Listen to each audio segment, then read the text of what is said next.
اللہ الرحمن الرحیم وبہ نستعین وهو خیر ناصر ومعین وصلی اللہ علی محمد واہل بیتہ الطاہرین اللہم صلی علی محمد وآل محمد ولعنۃ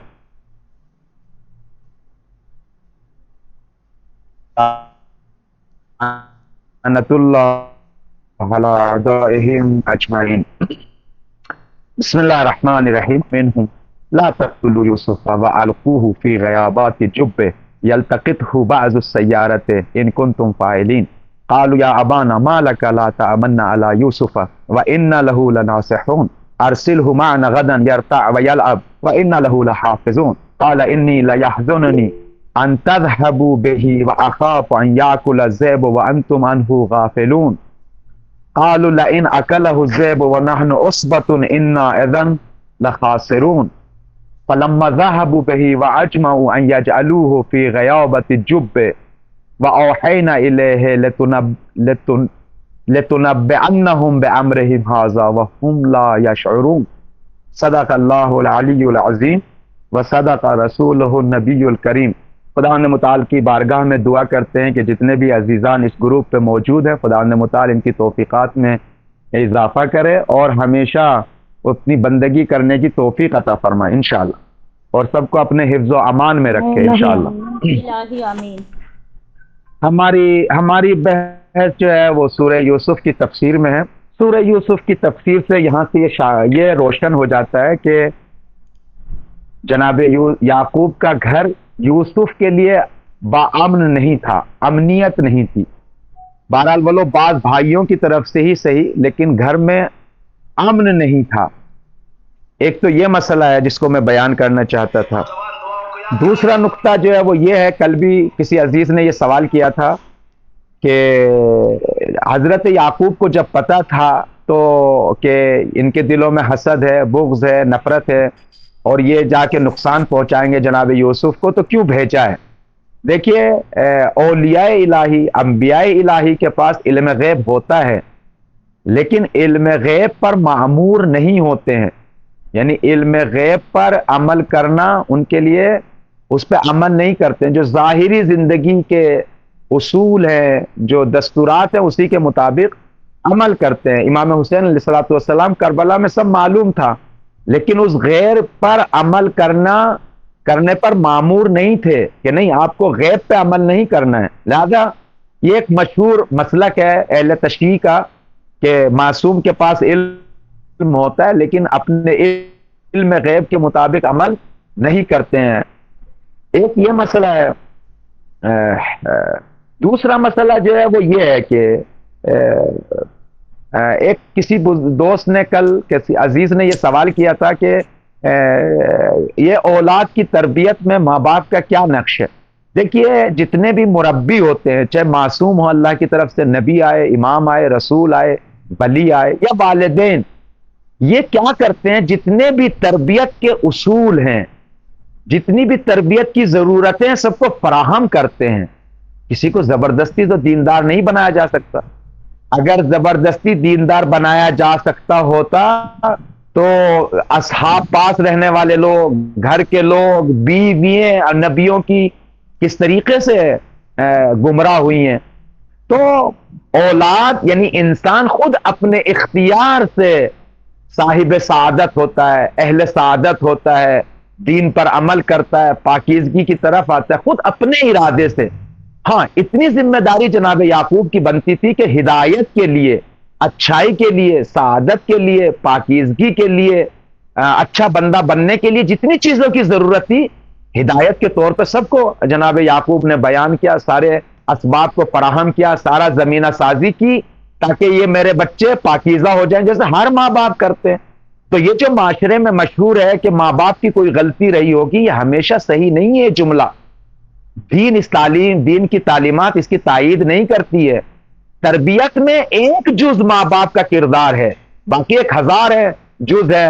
ماحول کیا ہو، ان کے اندر کیا ضمیر کیا ہے، اندر کا نفس کیا ہے، ان کے کس طریقے کی وہ اپنے اختیار سے کن چیزوں کو حاصل کرتے ہیں، کن چیزوں کے پیچھے جاتے ہیں، یہ بہت ساری ہزاروں چیزیں دخالت رکھتی ہیں۔ ان میں سے ایک چیز ماں باپ کی اچھی تربیت کرنا ہے، جناب یعقوب نبی خدا تھے، پاک تھے، معصوم تھے اور ایک ہادی تھے، تو ظاہر سی بات ہے جتنے بھی تربیت کے اصول تھے سب کو فراہم کیا جناب یعقوب نے۔ اب یہ کہ وہ اپنے ارادے سے گمراہ ہو جائیں، اس میں تو آپ زبردستی نہیں کر سکتے۔ تیسری بات جو میں عرض کرنا چاہتا ہوں یہ ہے کہ گھر کے ماحول کو جو خراب کیا تھا خود بھائیوں نے خراب کیا ہوا تھا، بے امن کیے ہوئے تھے۔ جناب یعقوب گھبرائے ہوئے تھے، جناب یوسف کے خلاف اس طریقے کے وہ سب کچھ کر رہے تھے۔ تو ضروری نہیں ہے کہ دشمنی غیروں کے ذریعے سے گھروں میں آئیں۔ اگر گھر میں ہی بے تربیت لوگ وجود میں آ جائیں تو گھر کا ماحول خراب ہو جاتا ہے۔ لہذا گھر میں کسی انسان کو یہ سوچنے کا حق نہیں ہے کہ فقط اپنے بارے میں سوچوں، نہ پورے گھر کے بارے میں سوچیں۔ یہاں پہ نقطہ جو خوبصورت ہے، جناب یعقوب نے جس چیز کو سمجھانے کی کوشش کی ہے، اس کے باوجود کہ گھر میں بے امنیتی تھی اور ناامن تھا، لیکن گھر کے شیرازے کو بکھرنے نہیں دینا چاہتے تھے جناب یعقوب۔ اگر جناب یعقوب کھل کے کہہ دیتے کہ تمہارے دل میں حسد ہے، تم دشمنی رکھتے ہو، تم یوسف کو مارنا چاہتے ہو، تو کیا ہوتا؟ آپ ہی بتائیے کیا ہوتا؟ گھر کا شیرازہ بکھر جاتا، اور جو گھر میں احترام تھا، جو ایک حیثیت بچی ہوئی تھی، جو ایک ابوہت ہو، احترام ہو، ایک دوسرے کا لحاظ ہو، پاسداری تھی، وہ ختم ہو جاتی۔ چونکہ اولاد تو سرکشی پہ آئے ہوئے تھے، وہ کبھی بھی تھے، وہ جماعت تھی، وہ ایک دوسرے کے حامی تھے، وہ مضبوط لوگ تھے، 10 لوگ تھے۔ اگر کھل کے جناب یعقوب کے سامنے آ جاتے تو کیا کرتے جناب یعقوب؟ آپ ہی بتائیے جناب یعقوب کیا کرتے اگر کھل کے آ جاتے؟ گھر کا شیرازہ بکھر جاتا۔ تو جناب یعقوب نے اس کی پاسداری کی ہے، اس کی حفاظت کی ہے، گھر کے ماحول کو، گھر کے شیرازے کو بکھرنے نہیں دینا چاہتے تھے جناب یعقوب۔ چاہتے تھے کہ گھر کا شیرازہ بندھا رہے، گھر منتشر نہ ہو، اور اس کے ساتھ آہستہ آہستہ اپنی تدبیر سے اس کی تدبیر کرے، اس کو کرے۔ لیکن انہوں نے اپنی خباثت سے، اپنی دشمنی سے، اپنے اناد سے جناب یعقوب کو اس طریقے سے چاروں طرف سے گھیرا اور جناب یوسف کو لے جانے پر مجبور کیا۔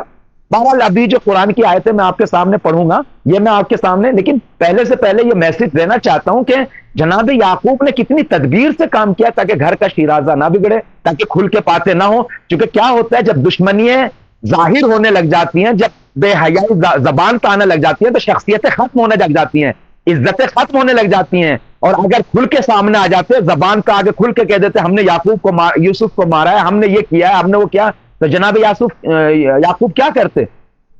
تو چاہتے تھے وہ احترام محفوظ رہے، وہ گھر کا شیرازہ نہ بکھرے۔ کیا کرے ایک انسان، ایک ذمہ دار انسان کے دل میں بہت سارے درد ہوتے ہیں، اس کا بھی درد ہے، اس کی درد ہے، اس کا بھی درد ہے، گھر کا بھی درد ہے، فلاں کا بھی ہے، معاشرے کا بھی ہے۔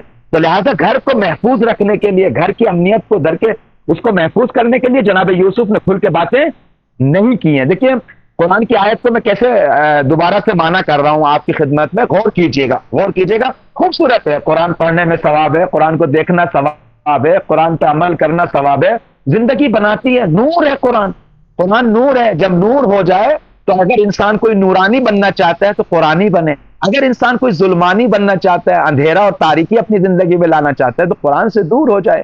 قرآن نور ہے، قرآن دل کو مزین کرتا ہے، خوبصورت کرتا ہے، روح کو پاک کرتا ہے، تلطیف کرتا ہے، لطیف کرتے ہیں روح کو۔ قرآن خوبصورت ہے۔ لہذا جہاں دنیا کے نغمے سنتے ہیں کانوں پہ لگا کے، موبائلوں کو ہینڈ فری لگا کے، وہاں قرآن کے نغمے سنیں۔ قرآن وَاسْتَنَعْتُكَ لِنَفْسِي، خدا کہہ رہا ہے میں نے تجھے اپنے لیے پیدا کیا ہے، تو کس کے نغمے سن رہا ہے؟ یہ تمام مخلوقات کی ذمہ داری ہے تیرے نغمے سنے، اور تیری ذمہ داری ہے کہ میرے نغمے سن۔ تجھے کس نے کہہ دیا ہے کہ تو دنیا کے نغمے سن؟ وَاسْتَنَعْتُكَ لِنَفْسِي، تجھے میں نے اپنے لیے بنایا ہے، تیری آنکھیں میں نے اپنے لیے بنائی، کان میرے، کیونکہ تیرے بھی آئیڈیا کوئی نہیں ہو سکتا، تیرا مقصد کوئی نہیں ہو سکتا۔ تو اپنے آپ کو کہے میں بیچ رہا ہے، کس چیز میں بیچ رہا ہے؟ تو نے اپنی حقیقت کو نہیں سمجھا ہے، تو غفلت سے کام لے رہا ہے۔ تو اپنی حقیقت کے بارے میں فکر کر، تو ہے کیا؟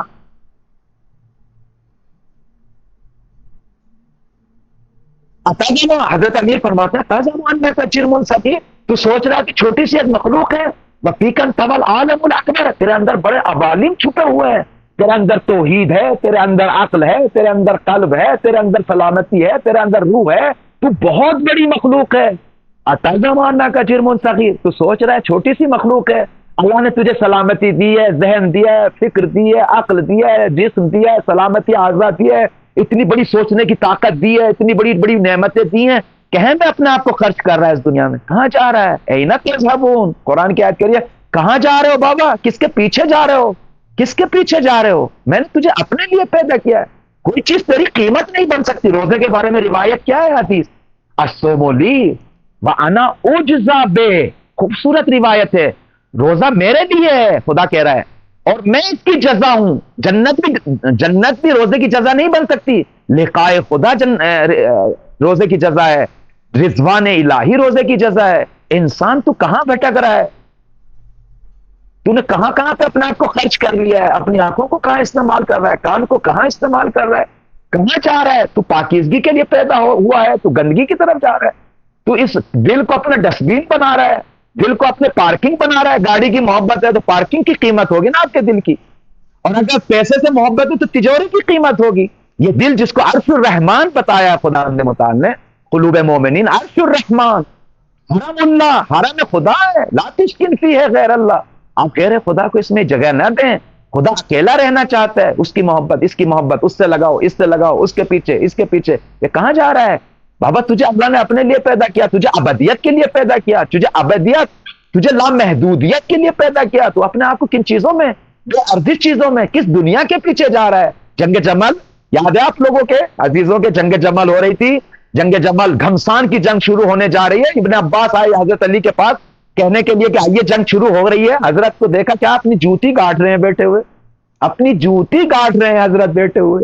ایک مرتبہ ابن عباس نے کہا مولا جنگ شروع ہو چکی ہے، آپ جوتی کاٹ رہے ہیں، یہ جوتی، آپ تو حاکم ہیں، آپ تو اتنی بڑی حکومت کے حاکم ہیں، آپ کے لیے جوتی کیا ہے؟ تو حضرت نے مسکرا کے کہا بابا تمہاری دنیا سے بہتر ہے میری یہ جوتی، تمہاری دنیا سے، جو تم نے دنیا بنا رکھی ہے، جو دنیا تم نے سجا رکھی ہے، اپنی دنیا، میری شہرت، میرا علم، میرا مقام، میرا یہ اس سے بہتر ہے۔ پہلے اللہ کی جو دنیا ہے یہ آیات الہی ہیں، جلوہ خوبصورتی ہے، لیکن میں نے جو دل میں اپنے، یہ تو اللہ کی مخلوق ہے، دنیا میری نہیں ہے، میں نے اپنی دنیا اپنے دل میں بسا رکھی ہے، سجا رکھی ہے، پیسے سے محبت، شہوت سے محبت، شہرت سے محبت، پوست سے محبت، علم سے محبت، فلاں سے نہ، تجھے لامحدود کمال کے لیے بنا۔ الا بذکر اللہ ہے تطمئن القلوب۔ یہ جو دل ہے، پیسہ کتنا بھی آ جائے تب بھی بے قراری ہے، شہرت کتنی بھی آ جائے تب بھی بے قراری ہے، قدرت کتنی بھی آ جائے تب بھی بے قراری ہے۔ اگر قرار ملتا ہے انسان کو، سکون ملتا ہے، وہ ذکر الہی سے ہے، لقاء الہی سے ہے، بندگی خدا میں۔ لہذا اپنے آپ کو کھوئے مت، آپ بہت باارزش مخلوق ہو، آپ کی قیمت دنیا نہیں بن سکتی، آپ کی قیمت توحید ہے، جنت ہے، وہ مقامات ہیں، درجات ہیں، وہ آپ اس کے پیچھے جائیے۔ یہ چند دن کی دنیا، 50 سال، 60 سال، 40 سال، انسان اپنے مزاج کے مطابق ڈھلنا چاہتا ہے نا، تمہیں ڈھالنے کے لیے قرآن اللہ نے بھیجا، پاکیزہ لوگوں کو بھیجا ہے۔ کدھر جا رہے ہو؟ کہاں جا رہے ہو؟ اور میرا ولی، میرا صاحب، جس کا وہ میرا خدا، جو میرا ولی، جو امام زمانہ جل اللہ تعالیٰ فرجہ شریف ہے، جو ہر لحظہ مجھے دیکھتا ہے، میں کیسے، لوگ ہر انسان ان کو رلا رہا ہے، کہیں ڈریے، کہیں ایسا نہ میرے عمل سے بھی وہ روتے ہوں، کہیں ایسا نہ ہو میری گفتگو سے ان کو پریشانی ہوتی ہو، میرے کسی عمل سے ان کا دل جلتا ہو، ان کا دل پریشان ہوتا ہو، ڈریے۔ ایک واقعہ میرے یاد آ گیا، معاف کیجیے کہ ایک دم سے میں ادھر چلا گیا ہوں۔ یہ تہران کا واقعہ ہے، جمعے کی صبح میں، آپ دعائے ندبہ تو پڑھتے ہوں گے ضرور، گھر والے سب اکٹھے ہو گئے، دعائے ندبہ پڑھیے، امام زمانہ سے لو لگائیے، گڑ گڑائیے، 2 آنسو، دل کو توڑیے، اپنے دل کو اتنا قسی بنا رکھا ہے گناہوں کے ذریعے، فلاں کی 2 آنسو بہائیے، ان آنسوؤں کے ذریعے سب کچھ ملتا ہے، تنہائی میں بیٹھ کے سب کچھ ملتا ہے، نجوہ کیجئے خدا سے، گفتگو کیجئے خدا سے، دل کو توڑیے، اپنے امام سے گفتگو کیجئے، میرا صاحب ہے، مالک ہے، وہ ہے۔ تو تہران میں صبح جمعہ کسی جوان کے، کسی کے گھر پہ دف البیل بجی، تو اس جوان نے اٹھا کے دیکھا، کیا دیکھا کہ ایک سید ہے، سر پہ عمامہ ہے، خوبصورت انسان ہے۔ تو ان سید نے کہا کہ میں آپ کے گھر آنا چاہتا ہوں۔ کہا حضور 2 منٹ رک جائیے، میرا گھر بکھرا پڑا ہے، سامان ادھر ادھر پڑے ہیں، گھر صحیح سے منظم نہیں ہے، صحیح سب چیزیں اپنی جگہ نہیں رکھی ہوئی ہیں، 2 منٹ رک جائیں۔ تو اس جوان نے جلدی جلدی گھر کی چیزوں کو اکٹھا کیا، صحیح کیا، فلاں کیا، 2 منٹ کے بعد کیا دیکھا، گیٹ تو سید نہیں، دوڑا ہوا دروازے پہ، کیا دیکھا، سید چلے جا رہے ہیں۔ تو پیچھے سے آواز لگائی، مولانا صاحب، سید صاحب تشریف لائیے۔ تو حضرت نے فرمایا، حضرت تھے وہ، حضرت نے فرمایا صبح سے گھر گھر جا رہا ہوں، سب یہی کہہ رہے ہیں گھر آمادہ نہیں، گھر تیار نہیں ہے، کوئی بھی گھر، ہمارے دل بھی تیار نہیں ہے، یہ دل جو معصوم کے لیے اللہ کے لیے یہ بھی تیار نہیں ہے، اس میں بھی اضطراب ہے، پریشانیاں ہیں، فلاں ہیں، کیوں ایسا ہو رہا ہے؟ کیوں ایسا ہو رہا ہے؟ لہٰذا توکل کیجئے خدا پر، توکل کیجئے۔ امام خمینی رضوان اللہ تعالی علیہ کی ایک کتاب ہے، خوبصورت کتاب ہے، بہت ہی خوبصورت کتاب ہے، شرح 40 حدیثوں کی شرح کی ہے امام نے، قیامت کی کتاب ہے۔ وہاں پہ فرماتے ہیں کہ بچہ جو شکم مادر میں ہوتا ہے، میرے سب عزیزوں سے میری گزارش ہے غور سے سنیے امام خمینی کیا فرماتے ہیں، جو بچہ اپنے شکم ماں کے پیٹ میں ہوتا ہے، شکم مبارک میں ہوتا ہے، اس کو ہر چیز کی ضرورت ہے، سلامتی کی ضرورت ہے، غذا کی ضرورت ہے، ہر چیز کی ضرورت ہے۔ کون دیتا ہے اس کو؟ خدا دیتا ہے۔ کیوں؟ اس لیے کہ جب تک وہ شکم مادر میں ہے وہ پورا توکل کر رہا ہے خدا پر، اپنے پورے وجود سے لو لگائے ہوئے خدا کی طرف، خدا پہ توکل کر رہا ہے۔ جب وہ دنیا میں آ جائے تو جب تک وہ چھوٹا ہے، گود میں 1 مہینہ 2 مہینہ 3 مہینہ 4 مہینہ 6 مہینہ، جب تک وہ بالکل چھوٹا ہے تو خدا پہ پورا توکل کیے ہوئے ہے، تو خدا نے اس کی ضرورتوں کو پورا کیا۔ وہی جو انسان کے اندر گندا خون ہے اسی کو ایک زلال اور خوبصورت میٹھا دودھ کی شکل میں تبدیل کر کے خدا اس کو دیتا ہے، اس کی سلامتی کا خیال رکھتا ہے خدا۔ لیکن جیسے ہی آہستہ آہستہ، بات سنیے میری، جیسے ہی آہستہ آہستہ یہ بچہ گھٹنیوں پہ چلنا شروع ہوتا ہے، پاؤں پہ کھڑا ہو کے چلنا شروع ہوتا ہے، باپ کی انگلی پکڑ کے چلنا شروع ہوتا ہے، آہستہ آہستہ بڑھنا شروع ہوتا ہے، تو اپنے اوپر بھروسہ کرنا شروع کر دیتا ہے، اپنے اوپر میں سوچتا میں بھی ہوں، جیسے جیسے یہ میں ہوں اپنے اوپر بھروسہ کرنا شروع کر دیتا ہے، جیسے میں، ایسے ہی وہ توکل جو خدا پہ تھا وہ کم ہونا شروع ہو جاتا ہے۔ جیسے خدا پہ توکل کم ہونا شروع ہو جاتا ہے، مشکلیں آنا شروع ہو جاتی ہیں، مصیبتیں آنا شروع ہو جاتی ہیں، گھرنا شروع ہو جاتا ہے۔ بھائی جب تک خدا پہ توکل کیا تو کوئی گھرا نہیں تھا، ضرورتیں پوری ہو رہی تھی، سلامتی کی ضرورت، غذا کی ضرورت، ہر چیز کی ضرورت۔ لیکن جیسے انسان اپنے اوپر توکل کرنے لگا، اپنے اوپر بھروسہ کرنے لگا، اپنے بازوؤں پر، اپنے گھٹنوں پر، اپنے پاؤں پر، اپنے اس پر، آہستہ آہستہ دور ہوتا چلا گیا خدا کے توکل سے، مصیبتوں میں پھنستا چلا گیا۔ لہٰذا ہم آئے خدا پہ توکل کریں، اپنے امور کو خدا پہ چھوڑیں، اس کی ولایت میں آئے۔ جناب یوسف خوبصورت دیکھیں کیا فرما رہے ہیں، جب قال قائل منہم، جب ان میں سے ایک نے یہ کہا کہ لا تقتلوا یوسف، یوسف کو قتل نہ کرو، بلکہ کیا کرو، بَعْثُوهُ فی غیابۃ جب، ان کو کسی ایک کنواں، ایسا کنواں جو باامن ہو، پانی کم ہو، اس میں ایک تاکچہ بنا ہوا ہو، اس تاکچے کے نیچے چھپ سکتا ہو، اس میں ان کو ڈال دیا جائے، اس میں ڈال دو، یلتقطہ بعض السیارہ، جو وہاں سے گزرنے والے بعض قافلے ہیں وہ اس کو لقطے کے طور پر پائیں گے، ایک ایسا بچہ کہ جو کھویا ہوا ہے، گمشدہ ہے، اس کو اس طور پر وہ پائیں گے اور لے جائیں گے، اور آپ کا مقصد بھی پورا ہو جائے گا۔ مقصد کیا تھا؟ مقصد یہ تھا کہ اگر آپ یہی کرنا چاہتے ہیں تو یہ کیجیے۔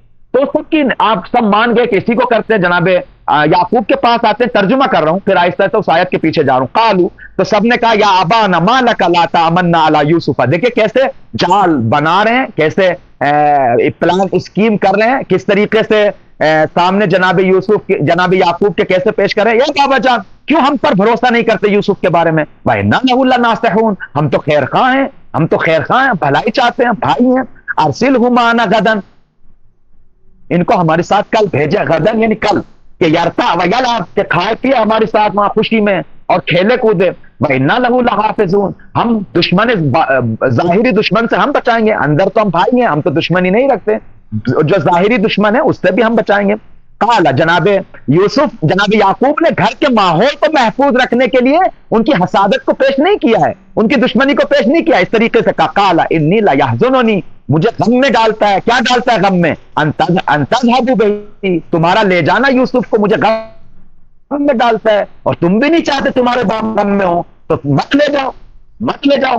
وَأَخَافُ أَن يَأْكُلَهُ الذِّئْبُ، اور میں ڈرتا ہوں کہ ان کو بھیڑیے کھا لیں، میں ڈرتا ہوں کہ ان کو بھیڑیے کھا لیں۔ وَأَنْتُمْ عَنْهُ غَافِلُونَ، در حالی کہ تم غفلت میں ہو۔ میری بات سنیں، کیوں جناب یعقوب بھیڑیوں کا ذکر، بھیڑیا کہتے ہیں ذئب یعنی بھیڑیا جو چاروں طرف سے حملہ کرتا ہے، کیوں بھیڑیے سے تعبیر کیا ہے؟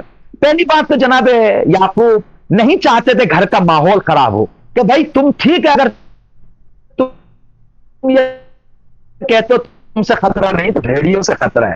یہ اہل معرفت ایک خوبصورت معنی کرتے ہیں، غور سے سنیے گا۔ دیکھیے انشاءاللہ جب ہم عقائد کی اور معاد کی بحثیں پڑھیں گے، ایک بحث وہاں پہ موجود ہے تجسم اعمال کی، تجسم اعمال، روز قیامت جب لوگ محشور ہوں گے۔ جائیے آپ، ایک کتاب ہے جناب فیض کاشانی نے لکھی ہے علم الیقین، اس میں ایک باب لکھا ہے تجسم اعمال کا۔ قرآن کی آیتیں بھی بہت ساری موجود ہیں، بہت ساری روایات اور احادیث موجود ہیں تجسم اعمال کا مطلب یہ ہے کہ روز قیامت کوئی ایسا ہوگا جس کا دانت کوہ احد کی طرح ہوگا، جس کی دم اتنی لمبی ہوگی، جس کا سر اتنا بڑا ہوگا، کچھ ایسے ہوں گے جس کا سر نیچے ہوگا پاؤں اوپر ہوں گے، کچھ ایسا ہوں گے جس کا پیٹ اتنا بڑا ہوگا۔ خدایا تو نے کیا بنا دیا؟ کوئی کتے کی شکل میں ہوگا، کوئی پلا کی شکل میں ہوگا، کوئی خدا یہ تو ایسے نہیں تھے، یہ تو نے کیا بنا دیا؟ تو خدا نے متعال کہے گا میں نے نہیں بنایا ہے، یہ دنیا میں خود بن کے آئے ہیں اپنے کردار کے ذریعے سے۔ انہوں نے جیسے جیسے کردار انجام دیے ہیں ویسے ویسے یہ بن کر آئے ہیں۔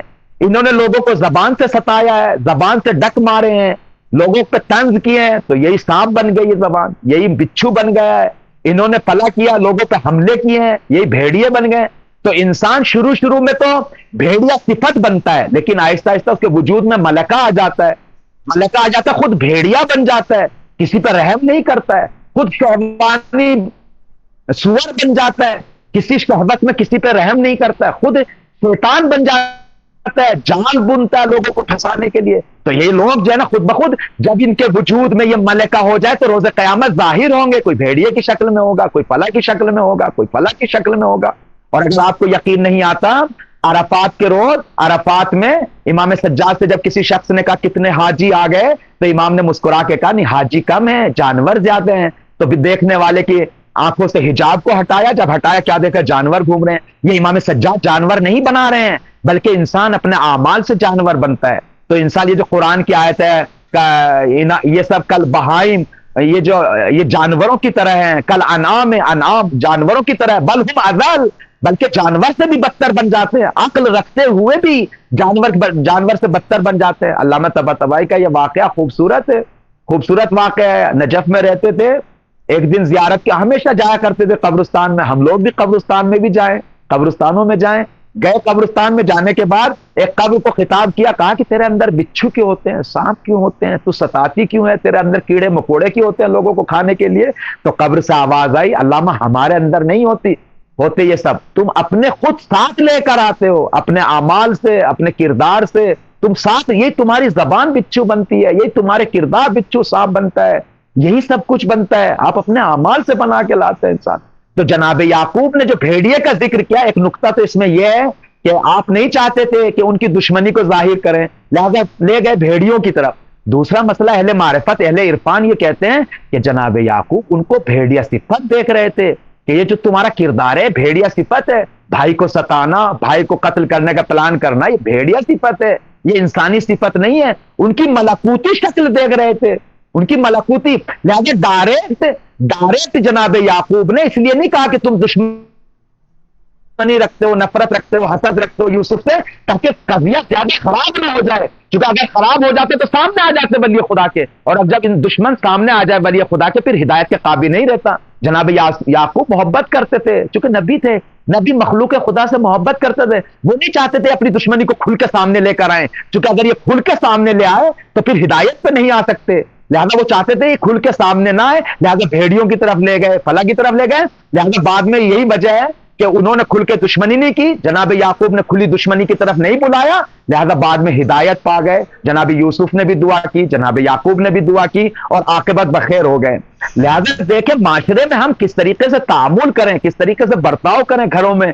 اگر کسی کے اندر بدطینت ہے، کسی کے اندر نیت غلط ہے، تو ڈائریکٹ نہ للکاریں، انڈائریکٹ اس کو ضد پہ مت لائیں، تو لہذا بھیڑیے اہل معرفت کہتے ہیں کہ جناب دیکھیے ہماری شریعت میں ہے، روایات میں ہے، یہ جو بھیڑیے ہیں، شیر درندے جو رہتے ہیں جنگلوں میں، ان پر معصوم کا گوشت حرام ہے، نبی اور ولی کا گوشت حرام ہے، یہ شریعت میں ہے، یہ نہیں کھا سکتے۔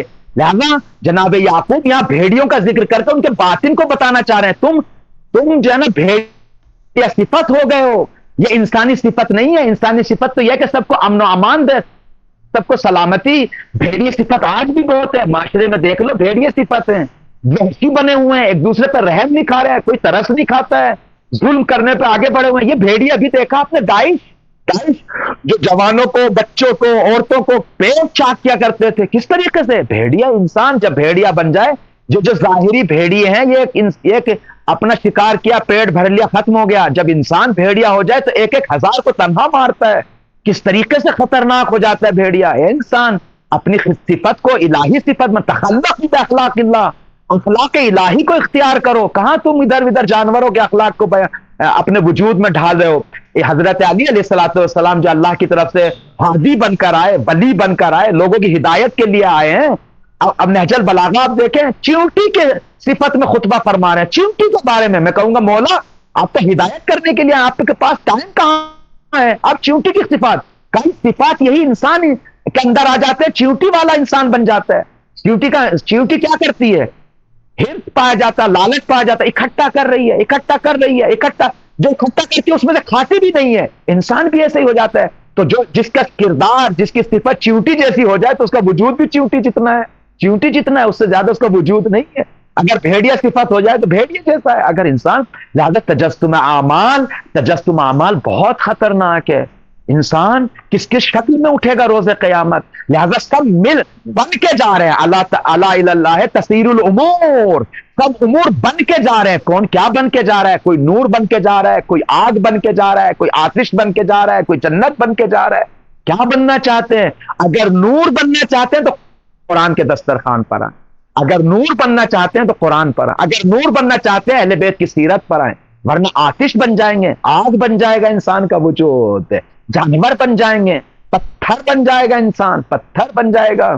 بہت خطرناک ہے. بات سنیے، لہذا بھیڑیوں سے تعبیر کیا ہے. حضرت یعقوب نے فرمایا اخاف ان یاکلھا الذئب، میں ڈرتا ہوں کہ بھیڑیے نہ کھا لیں. بھیڑیے وہ ظاہری بھیڑیے تو نہیں کھا سکتے، اس لیے کہ ان پہ تو گوشت ولی اور نبی کا حرام ہے. یہ جو تمہارے اندر صفت بھیڑیا ہے، یہ کیا ہے؟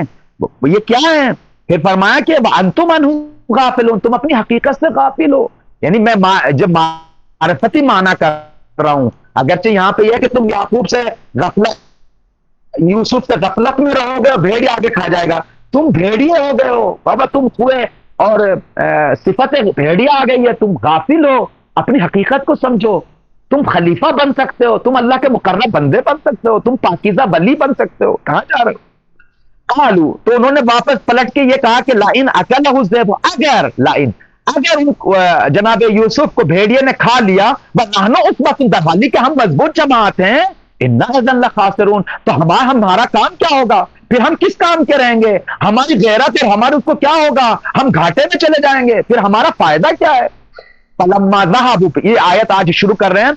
فلما 15ویں آیت ہے. فلما ذهبوا به، دیکھیں الفاظ کو سنیں غور سے. فلما ذهبوا به، پس جب لے گئے یوسف کو. دیکھو تعبیر کیا ہے، با تادیہ کا ہے عربی گرامر کے حساب سے. یعنی جب بھائی لے گئے یوسف کو، یعنی کیا؟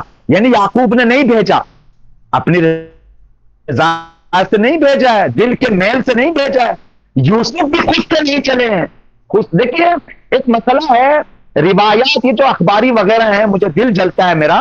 ایک بحث ہے اسرائیلیات کی. روایات میں اسرائیلیات، آپ نے ڈرامہ بھی دیکھا ہوگا یوسف والا، وہاں پہ بھی تھوڑی تھوڑی اسرائیلیات ہے. اسرائیلیات کا مطلب کیا ہے؟ اسرائیلیات کا مطلب یہ ہے کہ جو پہلے دین والے لوگ تھے، اہل کتاب، یہودی، مسیحی، فلاں، ان کی کتابیں تحریف ہو چکی ہیں. اس میں داستانیں ہیں، کہانیاں ہیں، فلاں ہیں، اسی کی عادت ان کو ہو گئی ہیں. اب یہ جب ظاہری مسلمان بنے، البتہ ظاہری مسلمان، حقیقی مسلمان نہیں، تو وہی عادتیں تھیں. تو یہ بھی اسلام میں داستانیں لاتے تھے، یہ بھی اسلام میں اپنی باتوں کو داخل کرتے تھے. تو یہ اسلام میں روایات کو ہاتھ لگاتے تھے، روایات کو بدلتے تھے، روایتوں کو بڑھا گھٹاتے تھے، روایات میں تصرف کرتے تھے.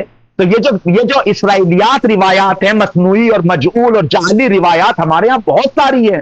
افسوس کی بات ہے، میں اپنے عزیزوں کی تعلیم کے لیے، علم سیکھنے کے لیے بیان کر رہا ہوں. پیغمبر اسلام کی رحلت کے بعد 100 سال تک روایت کرنا حدیث کا منع تھا حکومت کی طرف سے. 100 سال تک، چھوٹے چھوٹے وقت بیچ میں آئے جب اجازت ملی، ورنہ 100 سال تک منع تھا کہ کوئی رسول کی حدیث بیان نہ کرے معاشرے میں.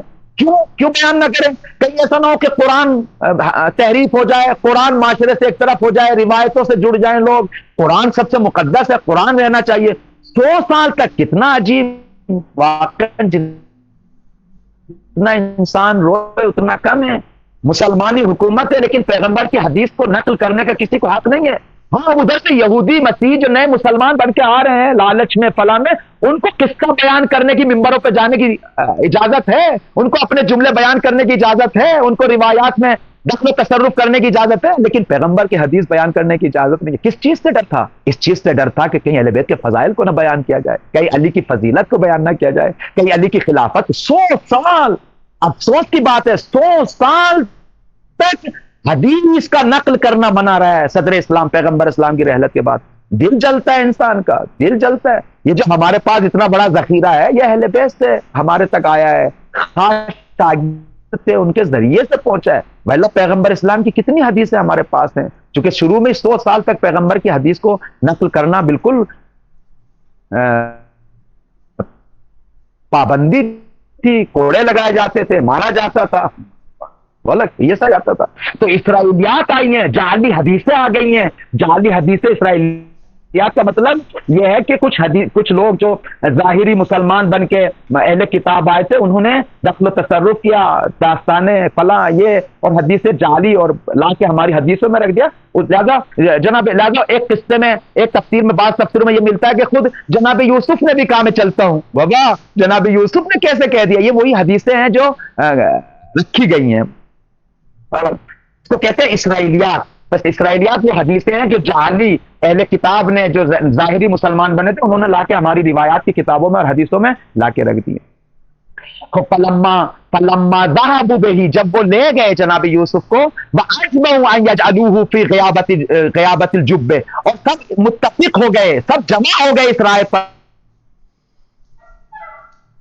کہ قرار دیں. ان يجعلوا، دیکھیں ابھی تک کیا تھا، ان کو پھینک دیں، ان کو اطرحوہ یعنی یعنی ان کو پھینک دیں، یا القوہ یا ان کو پھینک دیں. اب تعبیر یا ان کو قرار دیں. ابھی نظر ملائم ہو گئی ہے، کیونکہ ہدف تو پیچھے سے ہدف یہ تھی کہ یعقوب ان سے محبت کرنے لگے، یوسف بالکل چلے جائے. تو کیا کہا، وَأَجْمَعُوا أَن يَجْعَلُوهُ، اس کو قرار دیں. اس یجعلو سے سمجھ میں آتا ہے، تفسیر میں بھی ہے کہ کسی رسی سے اتارا گیا جناب یوسف کو، رسی سے آسان سے اتارا گیا تاکہ یوسف پانی میں نیچے چلے جائیں کنویں میں، اور جو وہاں پر ایک تاکچہ بنا ہوا تھا اس میں جا کے چھپ کے بیٹھ جائیں. وَأَجْمَعُوا أَن يَجْعَلُوهُ فِي غِيَابَةِ الْجُبِّ، کہ وہ جو تاکچہ ہے کنویں کا اس میں قرار دیں. وَأَوْحَيْنَا إِلَيْهِ، اور ہم نے وحی کی جناب یوسف کی طرف، وحی کی کیا وحی کی، لِتُنَبِّئَنَّهُمْ بِأَمْرِهِمْ، وحی کی کہ آپ انشاءاللہ لَتُنَبِّئَنَّهُمْ بِأَمْرِهِمْ، کہ آپ انشاءاللہ آئندہ جا کے ان کو خبر دیں گے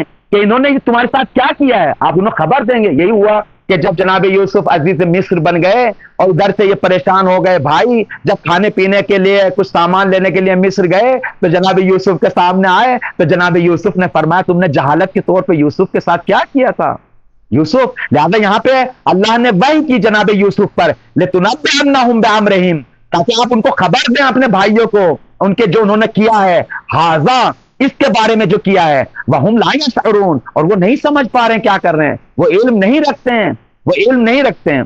خوب یہاں پر ہمارا وقت ختم ہو گیا، لیکن ایک دو بات میں آپ کی خدمت میں پیش کروں تاکہ بات ختم ہو جائے. یہاں پر جناب یوسف ابھی نبی نہیں ہے، ابھی نبی نہیں ہے، ابھی بچہ ہے، ابھی 12 سال کا بچہ ہے. تو یہاں پہ وحی کا معنی کیا ہے، وحی کا معنی کیا ہے؟ دیکھیں وحی دو طریقے کی ہوتی ہے، ایک وحی جزمی ہوتی ہے، ایک وحی عزمی ہوتی ہے. جزمی یعنی علمی، وحی تشریعی جیسے قرآن نازل ہوا، جیسے اللہ کی طرف سے وحی نازل ہوتی ہے کسی چیز کا علم کہ یہ اس طریقے سے وہ اس طریقے سے، اس کو کہتے ہیں وحی علمی، وحی جزمی، معاف کیجیے گا، وحی علمی، وحی تشریعی. لیکن ایک وحی ہوتی ہے جو وحی تشریعی نہیں ہوتی ہے، بلکہ وحی عزمی، ارادے کو مضبوط کرنے کے لیے ہوتی ہے، دل کو محکم کرنے کے لیے ہوتی ہے، جو دل میں کہیں نہ کہیں شبہ رہا ہوتا ہے اس کو ختم کرنے کے لیے ہوتی ہے، دل کو کرنے کے لیے ہوتی ہے.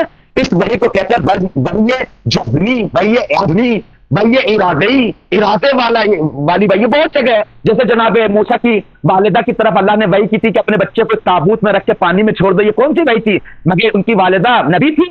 جو وحی جو نبی پہ نازل ہوتی ہے وہی تشریعی ہے، وہی علمی ہے، وہی جزمی ہے. لیکن جو وحی عزمی ہوتی ہے، وحی عزمی ارادے والی وحی ہوتی ہے، وہ غیر معصوم پر بھی نازل ہوتی ہے. جیسے جو حضرت یوسف جناب یعقوب جناب موسیٰ کی والدہ پہ وحی نازل ہوئی، یا جناب یوسف ابھی نبی نہیں ہے، ان کا دل قوی کرنے کے لیے یوسف ہم تمہارے نبی ہیں. لہذا روایات میں ملتا ہے کہ جب جناب یوسف کو اتارنے لگے تو جناب یوسف مسکرا رہے تھے. مسکرا رہے تو پوچھا پلٹ کے حیرت دیتا ہوگا کیوں مسکرا رہے ہو؟ کہا میرا ولی خدا ہے، میرا وارث ہے، میں ساتھ، میں کوئی تنہا تھوڑی ہوں. یہ کہاں سے قدرت دل میں قدرت آیا، یہ ارادہ مضبوط کہاں سے آیا ہے؟ اللہ نے جو وحی کی ہے، جس کو وحی جزمی عزمی کہتے ہیں، عزمی وحی ارادہ، جس کے ذریعے دل کو قوی کیا جاتا ہے، مضبوط کیا جاتا ہے. لہذا جناب یوسف سکون سے کنویں میں بیٹھے ہوئے ہیں، چونکہ خدا ساتھ ہے. خدا جب ساتھ ہو تو کوئی ڈرتا نہیں ہے، کوئی گھبراتا نہیں ہے. خدا کی ولایت ہے، ہر جگہ خدا کی طاقت ہے، ہر جگہ خدا کی قدرت ہے. زندان میں ہے لیکن انسان کے دل میں میل نہیں ہے. بس آخری جملہ عرض کر رہا ہوں، جب ایران میں انقلاب آنے لگا تو امام خمینی رضوان اللہ تعالی علیہ پارس میں تھے. پیرس سے جب آنے لگے تو کوئی پائلٹ تیار نہیں ہو رہا تھا جہاز اڑانے کے لیے، کیونکہ پتا تھا کہ جہاز اڑا دیا جائے گا، بم بلاسٹ کر دیا جائے گا، جہاز ہم مارے جائیں گے. لیکن ایک پائلٹ تیار ہوا. تو جو علماء نے بیان کیا ہے، جو ساتھ تھے، انہوں نے بیان